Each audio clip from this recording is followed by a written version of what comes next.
Prize pick. Oh, Jesus.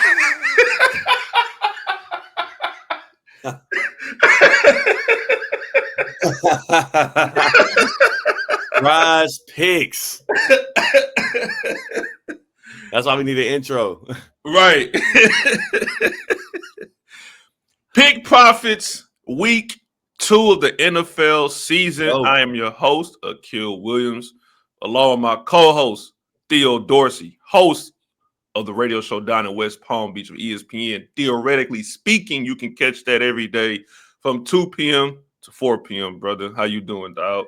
I'm good, man. You could also catch it on the ESPN South Florida app, dog. We digital. We everywhere with it, You man. everywhere now when in Florida. And look, and most importantly, dog, we talking NFL wall to wall. It's so good to be back in the middle of the season, dog. Like we were talking about it. College football kicks off, the energy gets up, and then the NFL kind of just takes over after that. Thursday nights, Sunday nights, Monday nights, like it's over with, bro. It's all NFL. It's like one of them things where the college football it's a great appetizer because it gives. Now we're getting these big matchups early on too instead of waiting down the line, and I think it's been great. They held it down since week 0, but NFL kicks off now.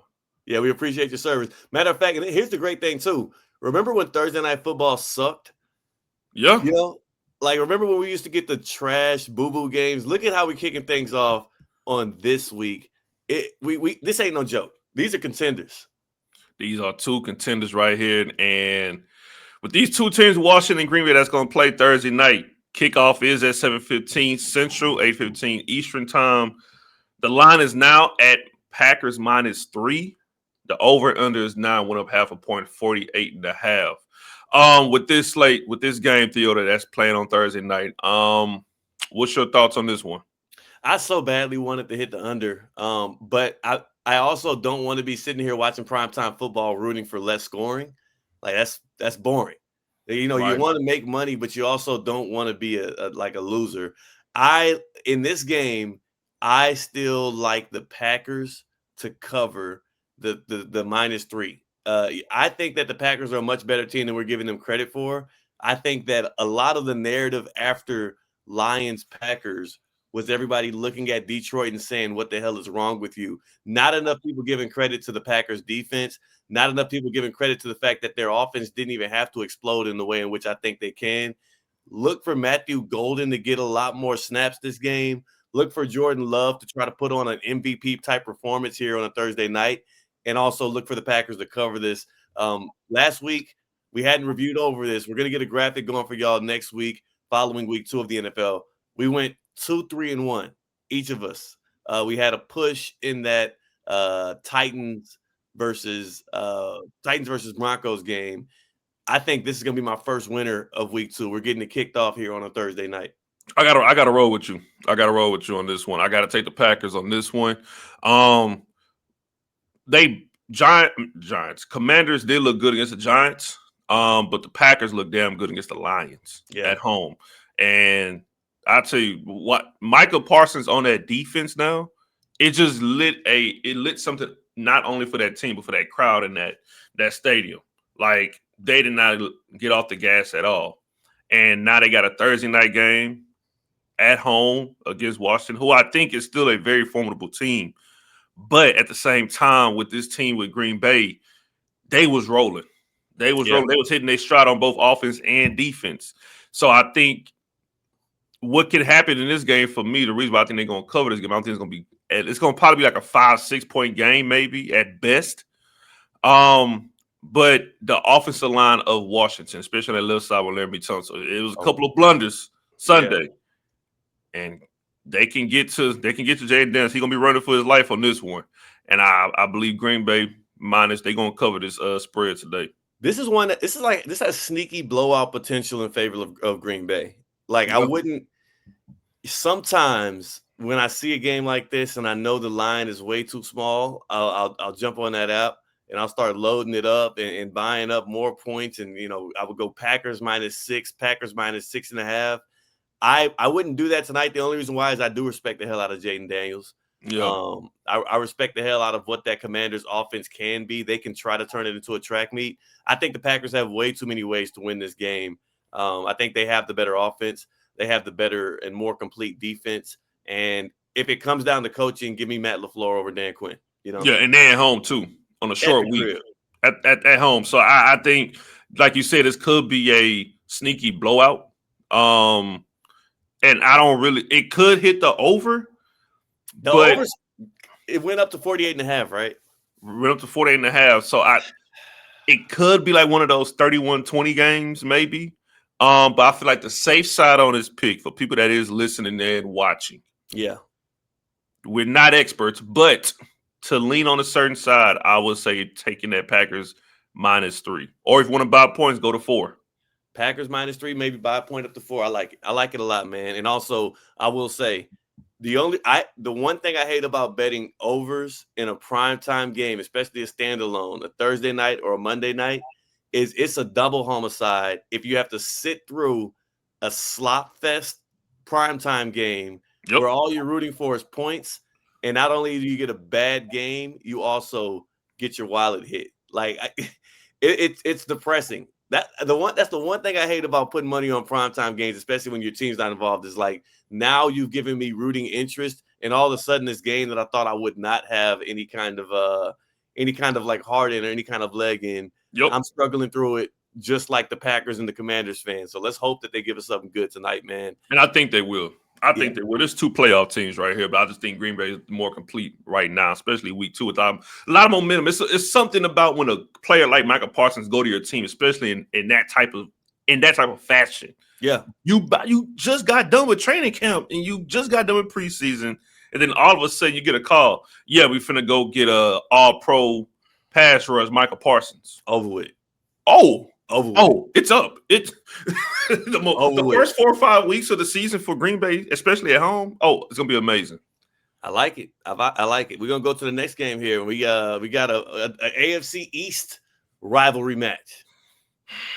We do. We have Buffalo traveling to New York on this one, down the road. It was at 6.5. Now it's at Bills -6 on the road. It is now 46.5. So went up a whole point. Kickoff is at 1 p.m. Eastern time. This is the early slate. I'm going to tell you something about this game. The Jets looked damn good last week. Yeah. And one thing we know about these divisional games, we saw it with Cleveland and Cincinnati, even though Cincinnati do start slow. The Jets is known for giving Josh Allen and that offense some type of trouble. They might not win the game all the time, but for this line to move down half a point to 6, meaning like, hey, this is not going to be just no runaway game. Don't let Sunday night fool you with the Bills and Ravens when the Ravens just had a collapse at the end. But I learned more about the Jets this past Sunday more than I learned about the Bills. Yeah. And now that the Jets at home, them Jets players and fans feel good, even though that was a loss last Sunday.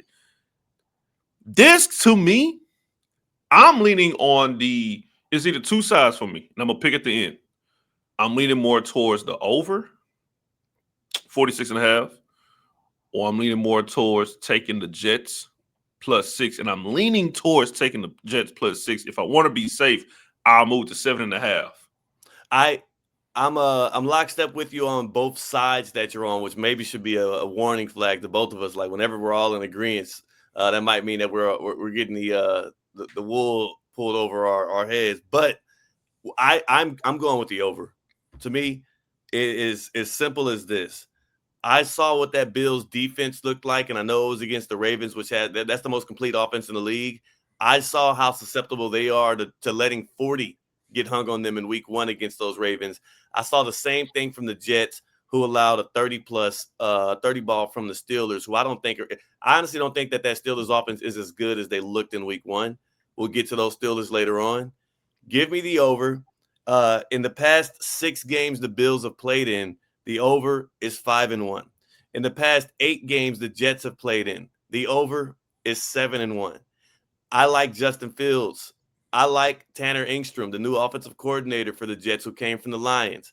It looks like the Lions might be regretting not retaining him on Dan Campbell's staff.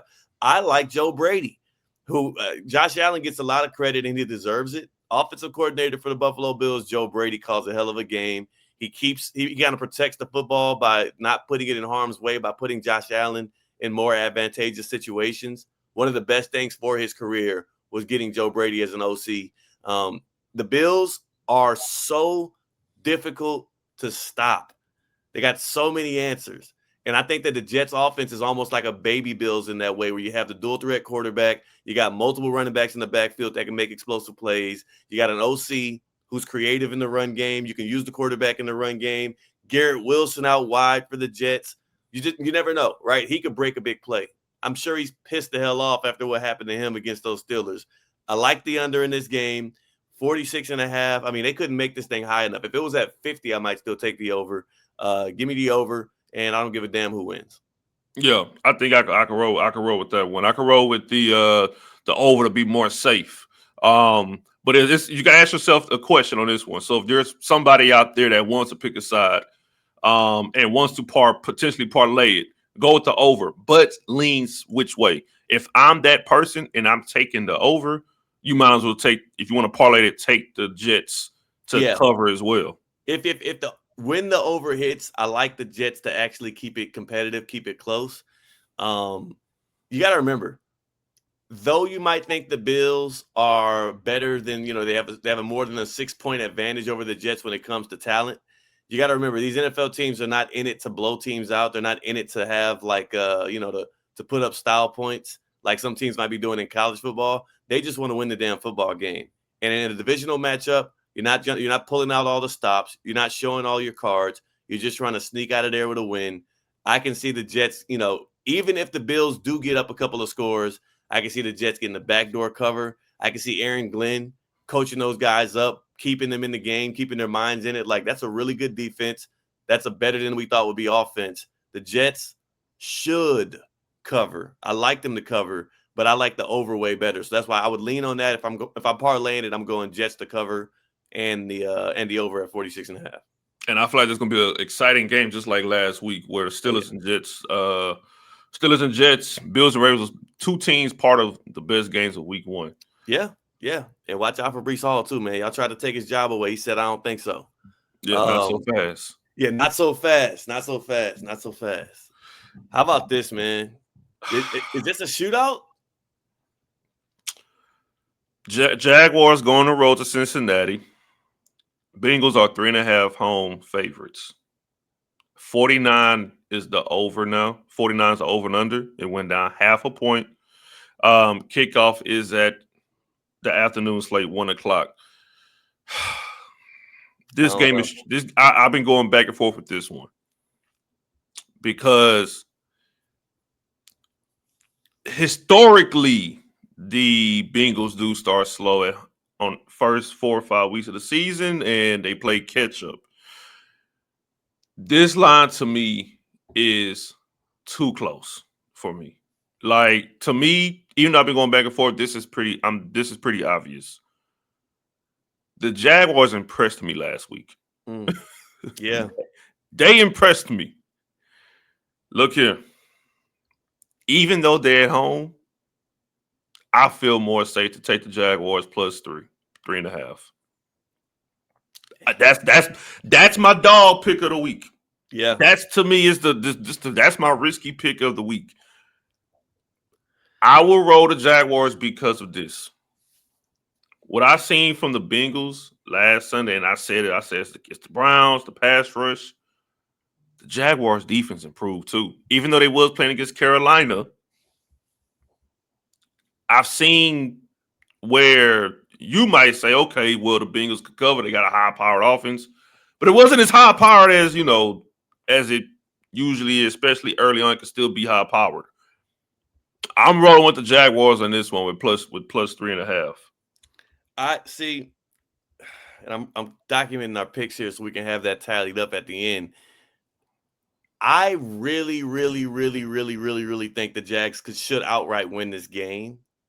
We saw Travis Hunter's going to be playing more defensive snaps. I expect that's because they know what they're going against, an offense that can be electric, though they weren't against the Browns.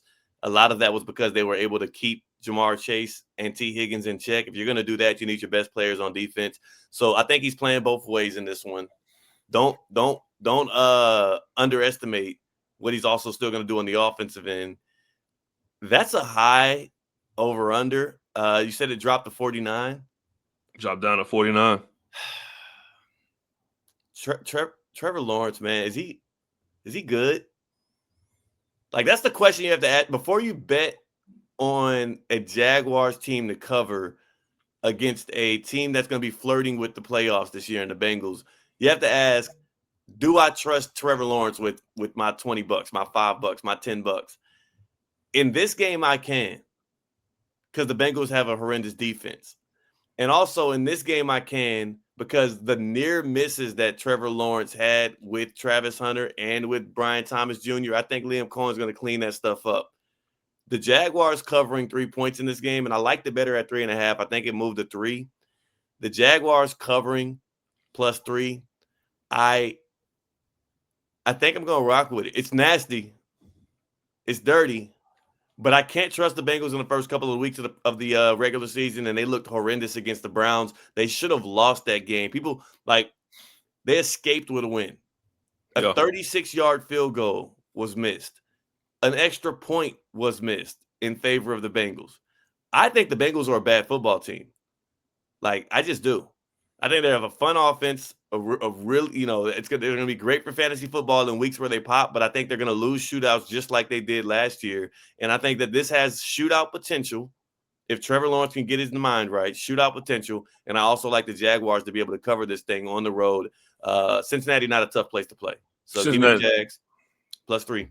And you could be safe too as well if you want to change up the line a little bit. You can go on the safe side, Jaguars +5, just to have that insurance. Yeah.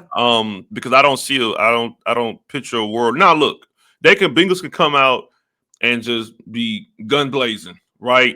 They're scoring everywhere on the field. But so can the Jags. So can the Jags.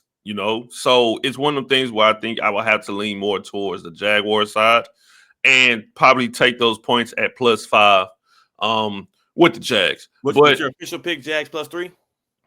Yeah, that's my official pick. I'm on the Jags side, +3. Jags +3. Jags +3 it is. We flirted with the Steelers earlier.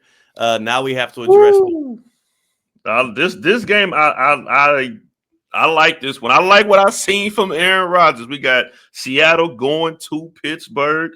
The Steelers are 3-point favorites. The over-under is 40. Kickoff is at 1 Eastern. Man, that bad man. That bad. Look, people counted him out. People dogged him. Yeah. People tried to throw him to the wayside. Was I a victim of that a little bit? Yeah, I was. I can say that. But what he did in New York? You mean you can't tell me when he go to Pittsburgh now, at home, with that crowd, Seattle coming in? Oh, I'm not worried at all. I'm not looking. Steelers straight up. Steelers, I get more bang for my buck if I go -3. So I'm taking Steelers -3. You know what? I'll take it a step further. I would take the Steelers a whole touchdown.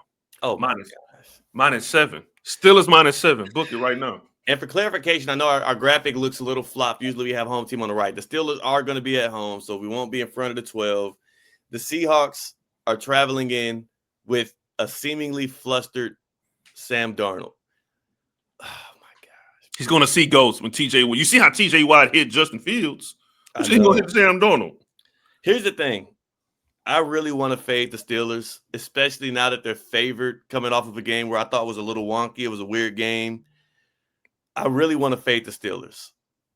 I'm trying to figure out what was more real, the shootout that the Steelers had with the Jets or the slugfest that the Seahawks had with the 49ers. Do I think this is going to be a drawn out, kicking field goals back and forth, 3 and out, sack, fumble? Do I think it's going to be an ugly game with two really good defenses? Or do I actually think that Sam Darnold can get right against this Steelers defense that clearly has some holes in it? But I think part of the reason why the Steelers look so bad against the Jets was because they had not seen what the Jets were delivering before. Breece Hall woke up. That run game was so strong. Justin Fields created problems for them that I didn't think would be an issue because they're used to facing Lamar Jackson twice a year. Is the over-under still at 40? Still at 40. I hate that I even have to pick this game. You know that, right? Like, I don't even want to be a part of this. I don't understand that. Why not? I don't want to be a part of this. It's such an ugly game. It's a beautiful game to me. I can't do it. You can't. You have to pick one. I can't ride with the Steelers is what I'm saying. You know what? More Zach Charbonnet, please. More Zach Charbonnet, please, from the Seahawks. Do I think this game can end similarly to the Seahawks' bout with the 49ers, 17-13, and we get the under? Sure. Unlikely. That number is way too low for me to want to go with the under, and I refuse to take the over in this game because I think the Steelers' offense is not as good as they looked. Oh, my God. Am I going with a road dog Seahawks team? Oh, my God. Here's the one thing. Here's one thing. Before you get too hyped up on the Aaron Rodgers train, it's going off the tracks. The question is when. Not this soon. This feels too early, but Mike McDonald is a hell of a defensive play calling head coach. That Seahawks defense you saw what they did to the Niners, and the Niners were fully healthy for most of that game. We thought the Niners offense was going to look a little bit better. Now, was their offensive line worse than they had been in previous years? Sure. But they had McCaffrey. They had Pearsall. They had Kittle for most of the game. They had Brock Purdy. They're not going to have any of those guys next week, but that doesn't matter. I like the Seahawks to cover. Here's the thing about Pittsburgh, too, though. Seahawks cover. I'm doing it. Plus 3. Plus 3. Seahawks cover. On the road. Hey, as good as the Steelers were last week, I made money betting against them. They didn't cover against the Jets. Seahawks. The Seahawks is not.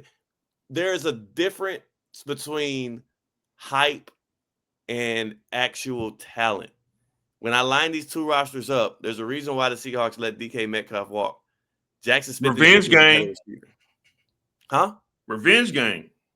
Sure. Is that what you want to bank on? No, I'm not just banking on that. I'm not banking. I'm banking on Aaron Rodgers. I'm banking on Mike Tomlin. I'm banking that they are at home. Now, if they was on the road in Seattle, he took 4 sacks. Aaron Rodgers. This can get ugly. That's a good defensive front. He took 4 sacks, and he also cannot move like he used to be able to. That has not changed over the past 3 or 4 years. That's this. So, okay, I got a question. Is the safer bet going over? Because remember, Steelers and Jets was one of the lowest total games last week. Yeah. And then went over, right? Way over. But the Seahawks defense, they also have tape on what the Steelers are going to be this year. You know? Like they saw that Aaron Rodgers is still uncomfortable in the pocket. They saw he wants to get rid of the ball like in 1.5 seconds. He's not going to hold on to it long. Like, and Mike McDonald is a wise man. Mike McDonald, let's not forget, 2 years ago was defensive coordinator with the Ravens. He knows the Steelers pretty well. He knows, like, I'm sure he has all week to prepare for what Rodgers and the Steelers showed. Calvin Austin's not going to sneak up on him. I like the Seahawks to actually cover in this one. You can take the Steelers. I'll take the Seahawks, and somebody's going to be right. Okay, somebody's going to be right. Another push like we did in the Titans. Either way, I feel better banking on the Seahawks defense than I do banking on Aaron Rodgers. So give me the Seahawks to cover plus 3. Okay. All right. We just roll with that. But wait. Not so fast. Oh. You got Theo's prized picks. The prized picks. I gotta look, while you're sweating out these bets against the spread, how about you do something that is going to be a little bit more fulfilling for you as a person who might just be like, I love daily fantasy football. I love looking at my fantasy football lineups. I have the perfect place for you to go to make some money on the things that you feel you are correct on. Prize Picks is the best place to go for daily fantasy. Prize Picks is the best place to go and make you some money. And I'm giving you some plays on Prize Picks right now that can have you hooting and hollering, looking at your TV screen like, dang it, that guy Theo was right. Let's start with Thursday Night Football. Let's start with Zach Ertz. I like him to get more than 3.5 receptions in this one. Zach Ertz is going to be a priority target for Jaden Daniels. I don't think Deebo Samuel is as active as he was last game because that's on tape. Ertz is reliable. That Packers defense is threatening. And when Daniels needs to get rid of the ball early in this game, he's going to look for Ertz early and often. I wanted to go with his receiving yards, but I'm nervous about his yak ability. I do like him to get 4 or 5 catches in a primetime game. How about a guy that got 7 targets but only caught 2? He really caught 3, but his coach kind of shortchanged him in Alec Ayomaner. He led all rookies in target share. Cam Ward is looking for this guy, and I know he's a day 2 pick out of Stanford. His name doesn't ring bells yet, but it will start this weekend. Look for Cam Ward to find Alec Ayomaner. 33.5 receiving yards. Hit the more on that. He should have had it last game. He only didn't have it because his coach didn't challenge the play where he got the knee or the elbow in bounds. Ayomaner is going to get well over 33.5 receiving yards. I don't think this number will ever be as low throughout the rest of the regular season. Speaking of rookies, Thursday night football, right back at it. How about Ja'Cory Krosky-Merritt? They said call him Bill. I think Bill finds the end zone for the Commanders tonight. He was the most explosive back that they had. Chris Rodriguez was inactive. Austin Eckler is old, and Bill is young with fresh legs. He didn't play his last year of college football because the NCAA be tripping. But don't you be tripping. This is my one demon play of the day. Thursday night football touchdown from Bill. That's going to set the Twitter waves abuzz, and I do like him to actually do it because he looked like the best back that they had. And we round out the prized picks with Travis Hunter, more than 4.5 receptions. Liam Cohen drawing up all of those screen plays for Hunter, design touches for Travis Hunter. And if Bengals Jags gets into a shootout, this is going to hit before you even get to the intermission. Hunter's going to be used on offense. Don't be scared off by the fact that he's playing more D. That is just because they're going up against a team where they're going to need him on the defensive side. He's going to play in the slot. Trevor Lawrence has not been good connecting with players deep. So look for him to find Hunter underneath early and often in this game. He's going to be a weapon. He's a Heisman winner. Bank on talent. So those are my 4 prized picks for prize picks. Download the app today. Use promo code THEOD. That's my name. Promo code THEOD on prize picks. Or you can just play these wherever you're putting in your player projections. But I like it on prize picks because they give you great odds. And they also give you an opportunity to get quick, fast, and easy deposits. When you use my promo code THEOD, which we'll have in the description, you get $50 in free lineups after you just play your first $5 lineup. That's promo code THEOD. Jump on prize picks. It pays to be right. Now, it also will pay to be right if you're able to get these right. And I don't know how you feel, but I think that Travis Hunter, get him out of there. Let's get these 2 slugs. Let's get your favorite team, the Eagles, my favorite team, the Chiefs, Super Bowl rematch, week 2 of the NFL. I hate that this is happening right now. Well, you already know. We know which side we are both going on. We're just going to break it down the best we can. Eagles and Chiefs is now basically a pick'em game. It's basically a pick'em. 325 Central, 425 Eastern, obviously. Game of the week. The over and under is at 47. We both know which side we going on. I'm going on the Eagles. That's my team. You going to Chiefs. I never said that.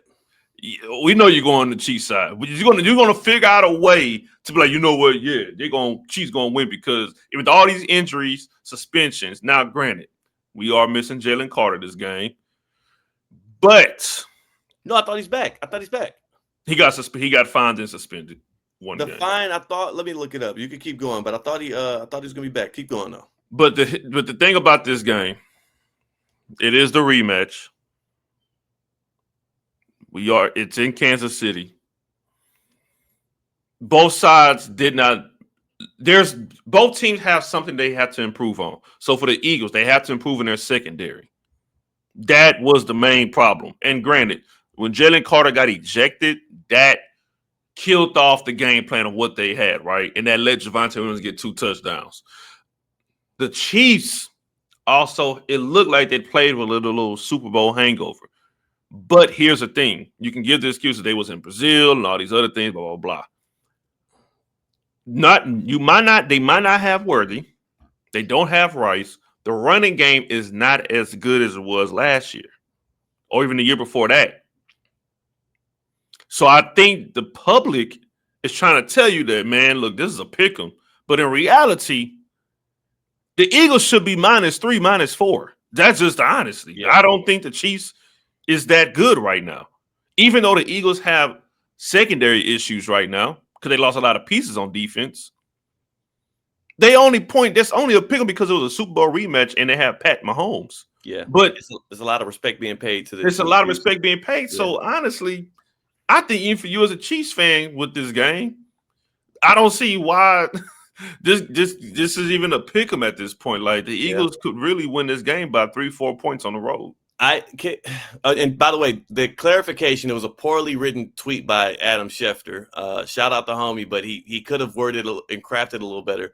But Jalen Carter will be playing for the Eagles. They say that him being ejected, the NFL is treating the ejection as him serving a 1-game suspension since he didn't play any snaps. He ain't playing in Eagles Cowboys. So he's fined $57,000. He'll be playing and lining up against a really elite interior offensive line that the Chiefs have. But I mean, that doesn't matter when you're going up against a guy like Jalen Carter, who's extremely good. You're going to have to double team him.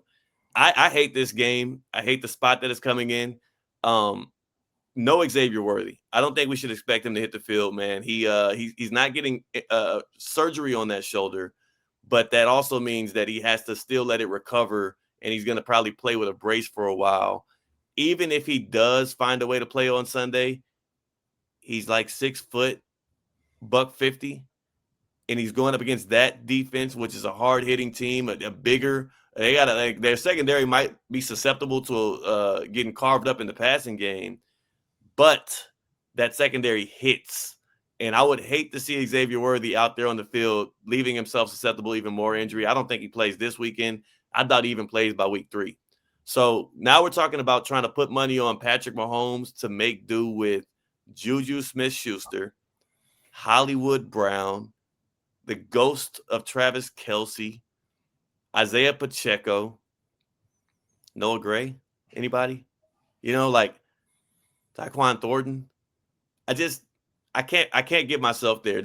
I did not think it was going to be possible for the Chiefs to start the season 0-2, and we're one Chris Jones, overplay, one Chris Jones lack of keeping containment on Justin Herbert on the game-sealing play away from saying, hey, at least the Chiefs snuck out of Brazil with a win against the Chargers in a game where they showed up poorly and lost their wide receiver 1 against the Chargers yet again somehow, but now they can afford to lose in week 2. The only reason I say the Chiefs have a chance in this is because Kansas City is desperate for a win. And they're at home. And it's hard to get a win at Arrowhead Stadium. But I don't think it's going to be hard for an Eagles team that did it last time they visited Arrowhead and have more talent on the field. And here's the issue, too, Akil. I almost called you C-Cat, my dog from Theoretically Speaking. The Eagles won, but it felt like a loss. You could tell the Eagles weren't pumped about their performance against the Cowboys. They got out of there with a win. They looked good. They did it without Jalen Carter last minute. The passing game wasn't there. There's all this talk about A.J. Brown and how you need to get him the ball more. And then the Eagles won, and it felt like a loss. So I feel like both teams are coming in here motivated. It's the Super Bowl rematch. The Eagles still have more to prove. Jalen Hurts, reason why I love him as a competitor, not just because he's from the H, you know what I'm saying? H-Town, big shout. He has this insatiable desire to be better, this insatiable desire to win, to be great, to do whatever it takes to get the Nick Sirianni's a bit of a fool to me, but Jalen Hurts rounds him out perfectly because he is more level-headed. And because of his level-headedness and because of the talent around him and the Eagles and what they present, as much as I'm a Chiefs fan, I would be a fool to put money on the Chiefs. Give me the Eagles -1. Yeah, I just think it would be like that picking the Eagles on this one. If they lose, it's okay. If they somehow don't cover, it's okay. But you will feel good and have confidence going into that game with putting the money on the Eagles more so the Chiefs. Because if you put your money on the Chiefs, you're basing it off of your fan and you just hoping that they just come out with a win, right? Yeah, you're hoping that Mahomes is magical, and I think he can be, but I think it's week 2, and I don't think he needs to be, and I think he's down his top 2 targets. Like, what if you're banking on the Chiefs? What do you think? Travis Kelce's gonna have some kind of vengeance game? You think he's gonna pop back out? He had his chance against the Chargers and he was a dud. Right. I just don't see where you get the points from. If anything, if you really like the Chiefs to win this one, then you should go with the under. Yeah. Because it's not going to be a shootout. If the Chiefs win, it's going to be one of those 17-13, ugly, turnover riddled games where the Chiefs muck it up. They do have a really good run defense. They invested in the interior defensive line in the draft. Charles Omenihu's back. Like, if the Chiefs win, it's going to be because it was a defensive struggle. It's going to be a first 1-20 type of game if the Chiefs win. And I don't think that happens. I think the Eagles offense still has something to prove. I think Saquon Barkley, think about it. The Eagles won, but nobody really got off like that. Saquon was bottled up. A.J. Brown was bottled up. Devonta Smith was bottled up. And you're an Eagles fan. You know what happens. The game after these guys are bottled up usually is their breakout game. And they breakout game, yeah. Like Dallas Goedert was the best pass catcher that game. But Sunday, it could be A.J. Brown. Oh, he's so – here's the issue with A.J. Brown. He's unguardable because you can guard him all you want, but if Hurts throws that thing up, he's one of the better 50-50 ball guys in the league. Yeah. And the Chiefs have great corners. I almost hit you with a we. Like, we got some good dogs in that defensive backfield. But A.J. Brown can jump over their heads and he can muscle them out for a football. And I'm a little nervous about that. Chiefs Kingdom, don't disown me. Right. But I do like making money. So yeah, I think Eagles. Yeah, it's just Eagles. And now that Jalen Carter is playing, I feel better just moving the points up, saying Eagles -4 at this point. I wouldn't get that crazy, but I'll take the Eagles -1. Mahomes has only been a road dog at home 3 times in his career. This will be the third time. If the line doesn't move, this will be the third time in Patrick Mahomes' career he was a road dog. He was 1-1 in his first 2. I think he's going to drop to 1-2. Right. And the last game that we are going to discuss is the first half of the Monday night because, it's a doubleheader again. 2 games, Monday night. This is at 7 o'clock Eastern. Houston, we at home. Home opener. 2.5-point favorites. Now the line moved up to 43. So for me, with this game, and this is a Mike Evans homecoming. Yep. Texans should win this game. They should win this game at home. The defense is still stout. They played the Rams. It was still low scoring, but you could tell with that Rams-Texans game, it looked kind of like a preseason-ish. It looked very preseason-ish in that game. It was very low scoring. Because a lot of times people have this issue, right? They overreact to week 1. So, my God, the O-line, here we go again. This and the third. We're not getting on running. Relax, people. Relax. Texas is not the only team that came out the struggle bus for the regular season for week 1. You have these players that really didn't play much in preseason, right? Especially when you see with the receivers like Nico Collins, Jamar Chase. Yeah.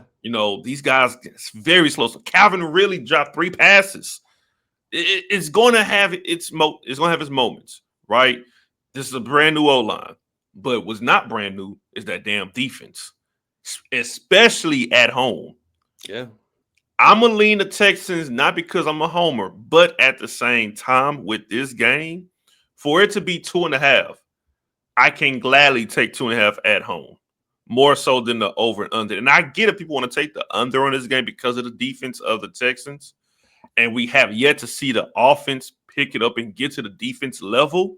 Yeah. But I can easily see this game where Baker Mayfield throw 1 or 2 picks or some turnovers that the Texans create, So in the last time, I can't remember the last time we even had a home opener be a Monday Night Football game. Yeah, yeah. So Houston's going to be up for this one. So I'm gonna roll with Texans -2.5 on this one. I feel like we agreed on way too many picks today. I feel like we the pick prophets, and we are foretelling you what we see happening. But it feels either we're going to have a really good third show or we're going to walk in here miserable. The lights might not be working in my house. The AC got shut off because I couldn't afford any bills because we might lose it all in this week. But how can I not pick the Texans? Like Texans -2.5. Give me that. Here's what I'll say. What if I told you the Texans offensive line doesn't suck? The Rams defensive line Very doesn't get good. enough credit. There Like we go. that Jared Verse is a real contender for defensive player of the year in his second year. Brandon First, who he's played with and he has chemistry with from Florida State, is a absolute dog. Yeah. Like the Rams defense, I believe, is much better than people give it credit for. I like the Buccaneers. I think that they don't get enough credit as well. That offense is like Baker Mayfield is a damn baller. Like the throws he's able to make. There's a good chance that this could end up being a back and forth game. Like I like this is going to be one of the more entertaining fourth quarters that we're going to get out of all of the games. Like if there's one of them I can guarantee you comes down to one or two possessions, one or two plays, it's going to be Texans Buccaneers. And I'm just going to bank on CJ Stroud getting right. Who's your OC? Nick Caley? Nick Caley, yep. Nick Caley, who came from McVay. Let's not forget, Nick Caley, who is a McVay disciple, got schooled by McVay and the Rams. He knows him better than anybody. He taught him everything he knows. Nico Collins is going to get right. CJ Stroud will get right. That offensive line is going to get a bit of a breather because they're not going up against such a fierce defensive front as the Rams. The Texans also, their hidden cheat code is that all summer and offseason long, everybody was talking about how Nick Chubb is a shell of himself, how Nick Chubb couldn't move like he used to. He might have lost half a step, but he still had dudes bouncing off of him left and right. I like Nick Chubb actually finding the end zone in this one, and I like the Texans to cover this 2.5. Like this could also sneaky Nick Chubb 2-touchdown game. I'm gonna go look and see what that line looks like, and that might be one of my I like to every now and then throw a couple of props in, or especially on primetime games of things I can see happening. Like, can't you see on a Monday night after you already watched the Nick Chubb come back from injury special? You know there's going to be a story on it. You know there's going to be a montage on it. And then he capitalizes with 2 touchdowns in prime time. He capitalizes with that. And not only that, we get a post-game interview with Chubb talking about what this journey has been like, opening up, being vulnerable on the big stage. Like, I can see all of that happening. Give me the Texans to cover that 2.5, man. They're not getting enough love. I like it. There you go. We're locked up on like 4 of these 6 games, man. I know. It's like, I think, but that's the beauty of it, though. You can have some games you can agree on, right? Yeah. You're going to have some games you're going to, you might be on the same side when it comes to one of the teams or one of the over and unders. But hey, it was some games here that was like, hey, I think this is different than what we usually see. But before we close it out, any last thoughts? Anything that we missed out on? I would say that before we close it out, how about this? Couple of fantasy football notes I want to make, if I can. Yeah. I really, really like for people to jump all in on the Harold Fannin train. Earning targets in the league is tough. Harold Fannin, he comes in from Bowling Green as one of the most productive tight ends in the history of college football. I know it's Bowling Green. People don't care. He goes to the Browns, a situation that nobody wants to buy in on. I, in one of our leagues, Akil, dropped $88 of my fab on picking up Fannin.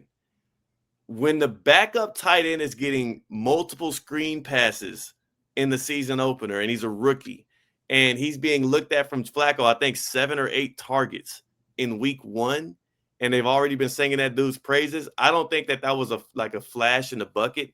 I think that is the real deal. If you were considering, and if you maybe are playing dynasty fantasy football and you see Harold Fannin might be available, I would take a stab at getting that guy. I can see him being a guy 4 or 5 years down the line where, like, how the hell did he drop to the 3rd round of the NFL draft? So he's like a wide receiver playing tight end. And the best thing about it is he's got David Njoku, who can do the dirty work for him this year as the real inline tight end, and he can just go out there and acquire targets. So I know it's an ugly situation, but I like Harold Fannin. I think that's the real deal. Keyshawn Butte, also a good one for the Patriots. But we're after the waiver wire anyway. I'm just saying, if you're playing dynasty fantasy football, make some moves for those guys today. Yeah, when you spent $88, I was, that was, hey, I ain't gonna be like Dion and sit on my timeouts. I'm gonna use them. And my $88 might look bad today, but guess what? By week 4 and week 5, when he's scoring 15 PPR fantasy points per game, and we got a little bit of a tight end premium bump in that league, you think I'm gonna be crying about losing $88 a fab? Yeah, you're right. I spent 55 on Quentin Johnston. Yeah, and he's been good. He's been good. Exactly. It's gonna be boom or bust. You gotta pick your spots with him, but he's going to score fantasy points. Herbert's slinging the ball around this year. I love That's how fantasy is, though. Fantasy, when you have fab, you have $200 for the season. Yes, you're supposed to spend it. Usually, like so many people that go into the playoffs with, and they still got their whole fab budget. I'm like, all right, well, did it help? Right? Does it feel good? Like, gotta spend it. Spend it early, man. Gotta spend it early. Pick profits, dog. Week 2. Back at it again. We ready. We'll update y'all on how we did, man. That was fun.